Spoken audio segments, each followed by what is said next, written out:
Bonjour à toutes, bonjour à tous et bienvenue sur Bourse News. Quelle stratégie sur les actions en 2022? C'est la grande question auquel on va essayer de répondre ou de vous donner en tout cas des éléments de réponse lors de cette vidéo aujourd'hui avec mes invités très expérimentés que je vous présente aujourd'hui, M. Hicham Saadani, administrateur, directeur général adjoint de BMCE Capital Global Research. Monsieur Saadani, bonjour. Bonjour. Merci d'avoir accepté de répondre à nos questions. C'est moi qui vous remercie. Et également avec moi, Majd Kbass, qu'on a déjà eu l'occasion de recevoir sur Bourse News, qui est directeur général adjoint de BMCE Capital Bourse. Bonjour Majd.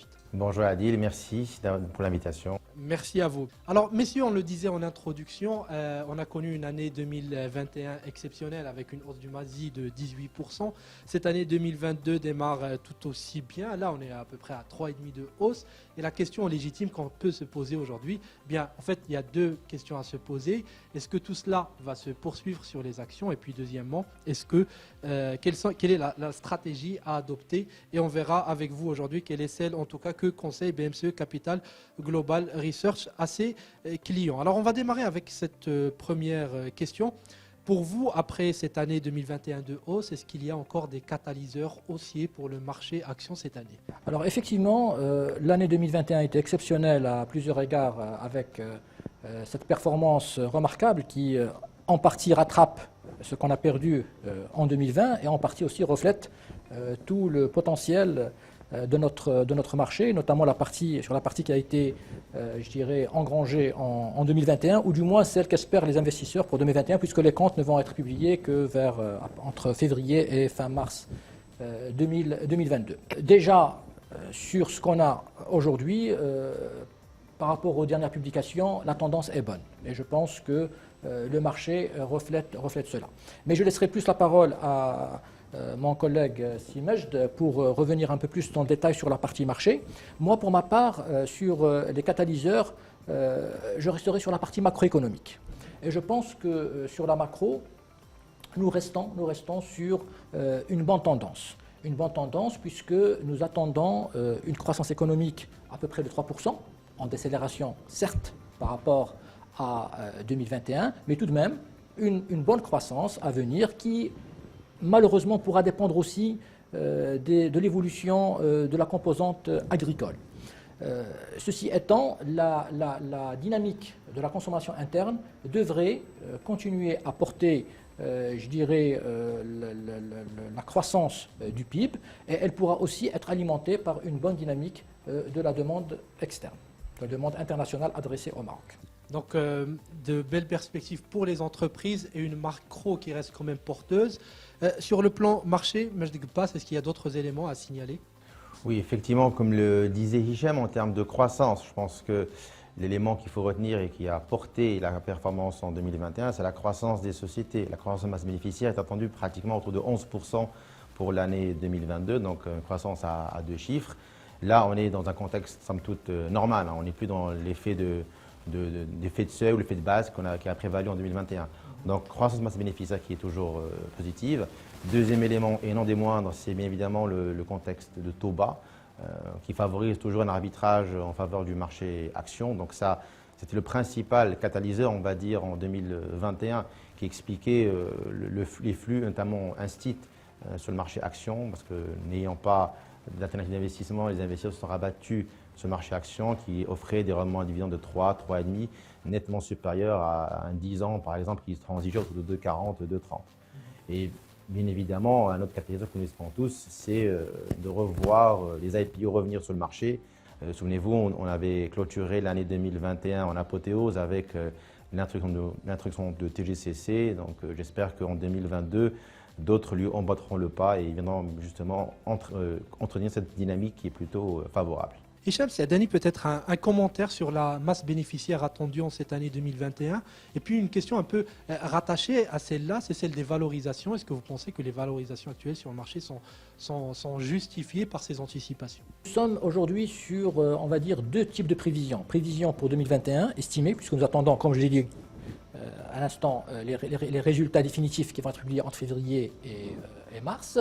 Et puis, nous sommes aussi sur des prévisions pour l'année 2022. Et ça, c'est davantage porteur et davantage, je dirais, il donne un guideline beaucoup plus déterministe que celui de 2021 qui, quelque part, on peut estimer qu'il est déjà consommé, déjà intégré dans les cours des sociétés cotées.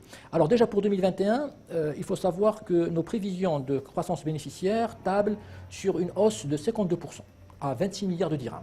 C'est énorme, parce que l'on fait suite à une année 2020 où la masse bénéficiaire était fortement en contraction, pour les raisons que vous connaissez, liées à la crise pandémique. Et donc pour 2021, je dirais la forte croissance devrait en principe être retraitée d'un certain nombre d'éléments, notamment des contributions Covid, au fonds Covid plus exactement, qui ont été, je dirais, opérées par les sociétés cotées pour notre scope. Parce que nous avons un scope de 40 valeurs que nous couvrons au niveau de BMC Qatar Global Research. Alors sur le scope, c'est 3,5 milliards de dirhams qui ont été ponctionnés de la masse bénéficiaire, en brut, de la masse bénéficiaire des sociétés cotées en 2020 et qui sont donc en plus sur 2021. Il y a aussi l'important effort de provisionnement qui a été fait par les sociétés cotées, notamment les banques, qui ont énormément provisionné, dans une moindre mesure les sociétés de promotion immobilière, mais surtout les banques. Juste pour vous donner un montant, c'est 1,5 milliard de plus de provisionnement pour le scope de banques que nous couvrons. Et puis, il y a aussi les bénéfices de la croissance économique dont j'ai parlé et qui ont profité aux sociétés cotées. Nous avons réalisé une croissance économique de plus 7% d'après les dernières estimations du ACP en 2021, et bien sûr cela a fortement profité à l'ensemble des sociétés cotées. Alors pour 2021, si l'on compare encore une fois par rapport à 2019, pour revenir à une année plus normative, la croissance bénéficiaire, elle est là, et elle est significative, elle est de plus 6%, elle rejoint un petit peu la croissance économique de plus 7% dont j'ai parlé. Donc on récupère la baisse de 2020 et on dépasse 2019. Exactement. Alors pour 2022, nos estimations tablent aujourd'hui sur une masse bénéficiaire en amélioration de plus 11%, qui devrait aussi profiter des catalyseurs dont a parlé Majd et dont j'ai parlé également. Alors maintenant, pour ce qui est des niveaux de valorisation, il faut savoir que notre marché traite à un niveau de valorisation proche de la moyenne historique, qui est à peu près de 22 et quelques fois, je dirais, les bénéfices des sociétés cotées.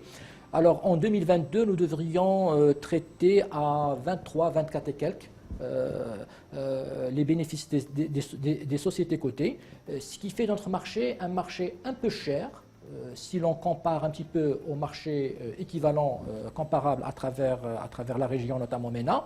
Mais cette cherté, encore une fois, on a tendance toujours à le dire et à le redire, cette cherté est à relativiser dans la mesure où les investisseurs n'ont pas tellement le choix en matière d'investissement, il n'y a pas tellement d'alternatives, et que finalement, le marché action, quand l'économie va bien, reflète ou surreflète le bon comportement de l'économie. Très bien, très clair. Alors, on a parlé des catalyseurs et cette histoire de valorisation très intéressante parce qu'on peut se poser la question, après 50% de hausse depuis mars 2020, si le marché est cher, on a eu l'élément de réponse, mais il y a toujours des facteurs de risque qui peuvent planer sur le marché. Est-ce que vous pouvez nous en parler de ces facteurs qui peuvent stopper la hausse, voire provoquer une baisse sur le marché action? C'est vrai que dans tous les marchés, on a des cycles haussiers, des cycles baissiers qui interviennent. Nous venons après un rebond, comme tu l'as si bien dit, assez important post-pandémie. Maintenant, c'est vrai que le contexte est un peu plus difficile qu'il l'a été en 2021 parce que nous ne bénéficions pas de l'effet de reprise, on va dire. Et les risques sont multiples, à la fois à l'échelle internationale, mais aussi au niveau local. À l'échelle internationale, on peut dire qu'il y en a peut-être trois principaux. Le premier, je dirais, c'est le ralentissement de l'économie mondiale, après une belle année qui est assez faste, avec ce qu'on connaît comme rupture des chaînes d'approvisionnement, par exemple. Il y a aussi le deuxième facteur de risque, qui, à mon sens, très important, c'est aussi la hausse du baril, qui a frôlé, je pense, récemment les $90. Je parle du Brent, qui est quand même un niveau qui est très élevé. Il faut revenir quelques années avant pour trouver ce niveau-là. Et ça vient en réponse un peu aux tensions géopolitiques, mais aussi à la faible élasticité de l'offre. Et le troisième élément, mais je pense qu'il a été le plus médiatisé, c'est bien évidemment la résurgence de l'inflation, avec la réponse qui va être donnée par les banques centrales. La semaine dernière, la Fed a clairement donné le ton en disant qu'elle allait augmenter les taux à 3 reprises et probablement très rapidement dès début mars. Et ça va entraîner une hausse mécanique du dollar qu'on a déjà commencé à ressentir sur le marché de change. Et qui dit hausse du dollar, dit forcément impact défavorable sur les marchés émergents. C'est pas, nous sommes considérés comme émergents. Ça c'est sur l'échelle nationale, plutôt internationale. Sur le Maroc, je dirais les facteurs de risque. Le premier que nous connaissons tous, c'est essentiellement la campagne agricole. Hicham en a parlé tout à l'heure. C'est vrai que nous sommes, qui reste très difficile avec le stress hydrique que nous connaissons actuellement. Et le deuxième facteur de risque qu'on peut identifier assez aisément, c'est vrai, je l'ai identifié au début comme étant un cas du marché, mais qui peut se renverser si les choses changent. Et cet élément-là, c'est les taux. Tout simplement parce qu'on a senti début de cette année, qu'il y a une petite pression budgétaire, tout assez petite, et normale en début d'année budgétaire, qui s'est propagée un petit peu sur l'environnement taux, puisqu'on a vu qu'il y a une légère pression un petit peu à la hausse sur les taux. Bon, c'est vrai qu'on est au balbutiement, il n'y a pas d'inquiétude à ce niveau-là, mais il ne faut pas que ça devienne une tendance. Si c'est une tendance lourde, effectivement, ça peut être un facteur à risque pour le marché action. Et voilà, donc je pense que c'est les principaux éléments à risque qu'il faudra surveiller pour l'année 2022. Très bien. Donc un rebond des taux pour le moment et non pas une tendance à la hausse globale selon les données actuelles. Très bien, Majid Pass. Alors, dans ce climat-là de marché et dans la perspective de ce qu'on attend en 2022, que vous nous avez si bien expliqué, Hicham Saadani, vous, au sein de BMCE Capital Global Research, vous avez un portefeuille que vous présentez souvent aux investisseurs. Et ce portefeuille-là va refléter votre stratégie sur l'année 2022. Est-ce que vous pouvez nous en dire un peu plus ? Effectivement, nous avons un portefeuille qui maintenant depuis plusieurs années est annuellement composé. C'est un portefeuille fictif qui est grand public, qui peut être aussi bien destiné, je dirais, aux investisseurs particuliers qu'aux investisseurs institutionnels dans une certaine mesure, puisque les institutionnels ont un certain nombre de mesures prudentielles ou de règles prudentielles plus exactement, qu'ils sont obligés de suivre, que nous ne suivons pas. Mais il n'en reste pas moins que c'est un portefeuille qui peut, je dirais, donner une indication sur un certain nombre de valeurs sélectionnées par nous. Alors déjà pour 2021, ce portefeuille a réalisé une excellente performance, pratiquement 34% de gains, contre à peine 22% pour le MASI RB, ce qui est déjà très bien. Alors, nous sommes restés fidèles à notre approche pour la construction du portefeuille 2022, toujours une approche top-down, avec un certain nombre de filtres. Le premier filtre auquel nous recourons, c'est le filtre macroéconomique, qui nous permet un petit peu d'éliminer, je dirais, les activités ou les secteurs sur lesquels il pourrait y avoir, je dirais, des risques majeurs, plus exactement.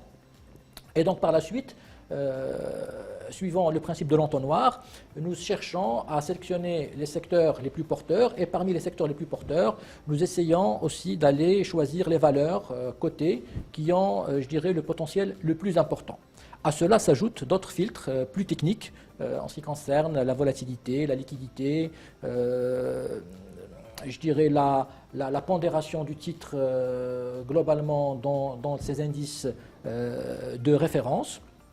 Et de là, nous avons aussi tenu compte des risques dont vient de parler Majd, notamment sur le risque à partir du S2 2022, je dirais, d'un arbitrage qui serait moins favorable pour le marché action, potentiellement. Et à partir de là, nous avons donc monté un portefeuille dans lequel il y a aujourd'hui une quinzaine de valeurs, arc-boutées principalement sur les bancaires, qui restent, je dirais, des valeurs sûres sur notre marché marocain, auxquelles on a ajouté des valeurs, on a aussi intégré des valeurs plus, je dirais, BTP, sur lesquelles il y a un grand potentiel attendu en 2022.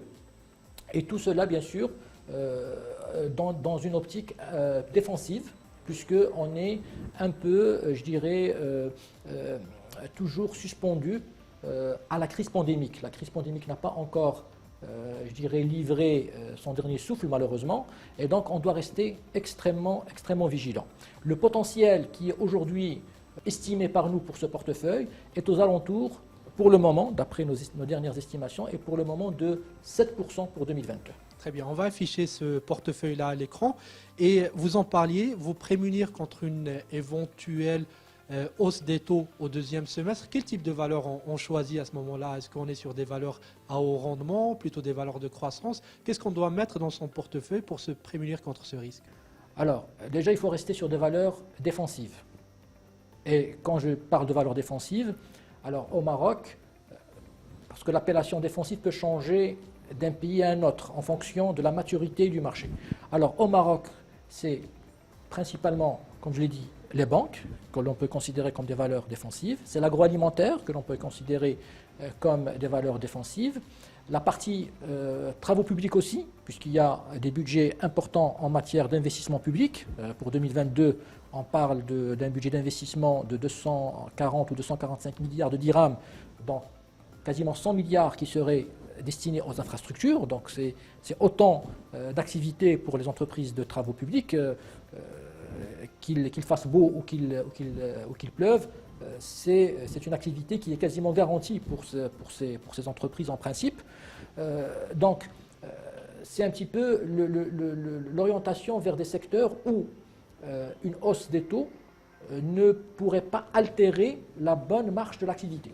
Très bien. Majd Guebbass, je ne sais pas si vous voulez rajouter quelque chose sur ces fameuses valeurs défensives ou en tout cas ces valeurs-là anti-hausse des taux, si on veut. Alors c'est vrai que le contexte va être un peu délicat en 2022 par rapport à 2021 où tout a grimpé de manière quasi... C'était plus facile de gagner en 2021 voilà, qu'en 2020. Là il faudrait un peu plus sélectif et je pense qu'il serait sage de privilégier les valeurs value. On va dire que des valeurs de très forte croissance parce que c'est vrai que défensives comme l'a dit Hicham mais surtout qui vont donner du dividende. On est au moins sûr d'avoir ce niveau je dirais, de rentabilité déjà qu'on voit et qu'on connaît très bien. Effectivement, là, tout de suite, si je vais pas dire des secteurs ou des valeurs en particulier, mais privilégiant un peu plus le dividende et beaucoup moins la croissance. Parce que la croissance sera un peu plus timorée en 2022 qu'en 2021. Surtout si on intègre un point très important au niveau des marges qui seront forcément très altérées en 2022 avec la hausse, comme je l'ai dit tout à l'heure, du baril, des coûts de matières premières, des entrants. Donc les valeurs qui sont moins sensibles à une hausse, on va dire des entrants, il faudra les surveiller. Je pense que ce seront ces valeurs-là. Des valeurs qui vont délivrer du rendement en dividende, qui est stable dans le temps, qui ne sont pas impactées par la conjoncture économique, sont tout assez mitigées. C'est aussi des valeurs à surveiller pour 2022. Ok. À partir de quel rendement on peut dire que le dividende est bon en pourcentage? Écoutez, si le dividende du marché est autour de 3,10, 3,20. Donc si vous êtes au-delà de ces niveaux-là, vous pouvez dire qu'une valeur est quand même supérieure à la moyenne du marché. Donc il faudra surveiller ces valeurs. Très bien, excellent. Merci, messieurs, pour ce tour d'horizon complet et explicite. Hicham Saadani, administrateur, directeur général adjoint de BMCE Capital Global Research. Merci d'avoir bien voulu répondre à nos questions également. Vous, monsieur Majd Guebbass, directeur général adjoint de BMCE Capital Bourse. Merci à vous. Merci à vous.